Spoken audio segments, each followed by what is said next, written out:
comemora a ressurreição. O que é a ressurreição na doutrina espírita? Escuta, filha, que está comemorando hoje. Tá? A Páscoa, ela significa uma renovação. É uma transferência de uma psicosfera grosseira para uma psicosfera sutilizada. Mas eu busquei aqui, só para a gente ler como dá, para a gente ter uma noção. Eu gostaria, olha só, porque a gente vê muito, né?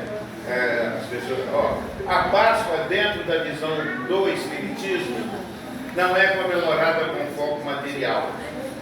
Ovos, coelhos, mas a gente comemora, tá certo? Aqui para as nossas crianças é um agradozinho, né? Vamos botar um agrado, merece, não é? Então, mas sim como um momento de profunda reflexão espiritual. A Páscoa é um momento de profunda reflexão espiritual. Agora, se você tentar um presentinho para conta de demonstrar o quanto você considera isso, a gente faz, qual o problema? Qual é o problema fazer uma pessoa alegre, demonstrar o nosso carinho através de uma coisa material? Tá? Então vamos lá. Continuando. Para a doutrina espírita, baseada nas obras de Allan Kardec, a Páscoa representa principalmente a imortalidade da alma. Esse é o maior bem que nós podemos. A gente não vai morrer nunca. A gente deixa uma vibração grosseira para uma vibração sutilizada. O espírito continua, o espírito imortal continua a sua caminhada. A ressurreição de Jesus Cristo é entendida como a prova que a vida continua após a morte. Perfeitamente. O que deveria, muitas religiões, tocar mais nesse assunto, né? Da vida do Senhor Jesus.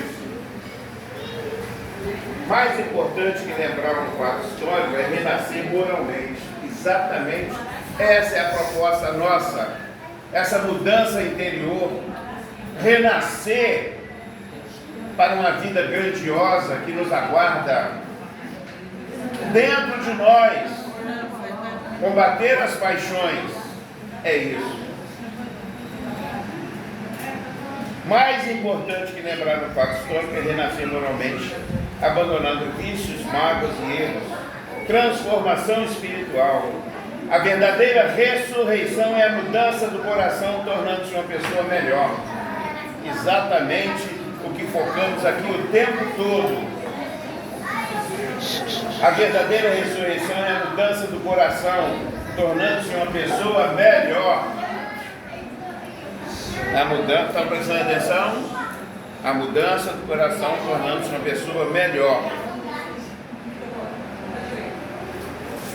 Como o espírita vive a Páscoa? Reflexão sobre os ensinamentos de Jesus, prática do perdão e da caridade, busca de melhora íntima, leitura do Evangelho, especialmente sobre a ressurreição. A Páscoa espírita não é uma festa externa, mas é um convite à renovação da alma. Uma oportunidade de ressuscitar para uma vida mais equilibrada, amorosa e consciente. Se quiser, ele vai estendendo aqui. Então, o importante de nós entendermos da Páscoa é a renovação interior. E a gente busca, sim, um afago, um agrado, porque é fácil. As professoras deixaram o lar, deixaram seus afazeres, para doar um tempinho nesse trabalho na seara do Senhor Jesus.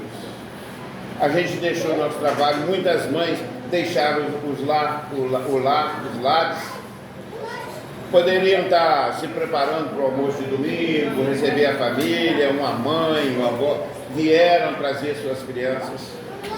Então, é isso, tá? Eu só tenho que agradecer, comemorando 70 anos, cadê os 70 anos? Tá ali atrás, depois a gente vai botar ali. comemorando 70 anos. Eu agradeço a cada mãe, a cada irmão, do visível e do invisível que aqui está. Só temos que agradecer, tá? E que a gente possa, né, continuar essa saga de colaborar com a implantação de Deus, do reino de Deus no coração das criaturas. Que as religiões possam se compenetrar e dar as mãos, o ecumenismo, todos eles. A religião é boa, como diz Kardec, que faça homens de bem. Então, colocar na sociedade homens preparados, conforme os grupinhos nossos de 30 anos atrás, hoje já são mães, são trabalhadores, estão casados, está tudo direitinho, é a maior felicidade para todos nós. E outra coisa, quando uma mamãe traz o seu filho aqui nessa casa, ele tem, o Chico, vou contar só um caso rapidinho, pode entender? O Chico Xavier, não existe a mágica, o pó do perlim-pim-pim, vou bater aqui e vai transformar em ouro, não existe. Então, o Chico Xavier, com a mediunidade fenomenal dele, mais de 500 e poucos espíritos escreveram na dele, é preciso o espírito ser um espírito evoluído, que tenha tido muitas existências, aprendido muito, porque o médium vai ser o filtro. O espírito pensa, passa através do médium e ele escreve. Se o médium não tiver conhecimento sobre um assunto, e aconteceu isso com o Chico, tinha um economista português para dar uma aula, fazer um tratado, um escrito político de economia, e o Chico, né, precisava entender algumas coisas dessa área. O Emmanuel, o guia do Chico, o mentor do Chico, ou vamos dizer assim, o anjo guardião do Chico, levava o Chico, através do desprendimento do sono, na parte espiritual, para fazer uma espécie de faculdade, de aprendizado. E isso foi comprovado aqui com a gente aqui. Teve um dia que a gente veio estudar toda terça-feira. A gente estava estudando aqui, passou um irmão do invisível, manifestou na nossa casa, e eu falei, meu filho, foi na época da Beth, falei, meu irmão, seja bem-vindo, estava conversando com ele, ele falou comigo que morreu no asfalto aqui, atropelado, e ele sofreu muito, perambulou pela cidade, desorientado, e sentia pelo corpo a revolta dos pais por ele ter retornado à parte espiritual. E é mais natural um pai e uma mãe ficar desorientado, né? E ele então falou para mim, que passando aqui em frente, ele entrou, viu o pessoal estudando, ficou aqui com a gente, e virou para mim e falou assim, hoje eu sou um trabalhador da casa. Eu falei, você é um trabalhador? Que beleza! Qual é a sua atividade? O que você faz? Nas noites de sexta-feira, que naquela época era sábado, a nossa encontro aqui, nas sexta-feira de noite, eu vou nas casas, aviso as crianças, as mães, e no outro dia, no sábado, é dia de evangelho. As crianças vêm para cá felizes, graças a Deus. Toda criança gosta de vir à nossa casa. Então há um preparo. Quando a mamãe se esforça a trazer seu filho, há um preparo. É por isso que a gente olha esses frutos, que eles não se perdem nos descaminhos, porque eles estão sendo trabalhados.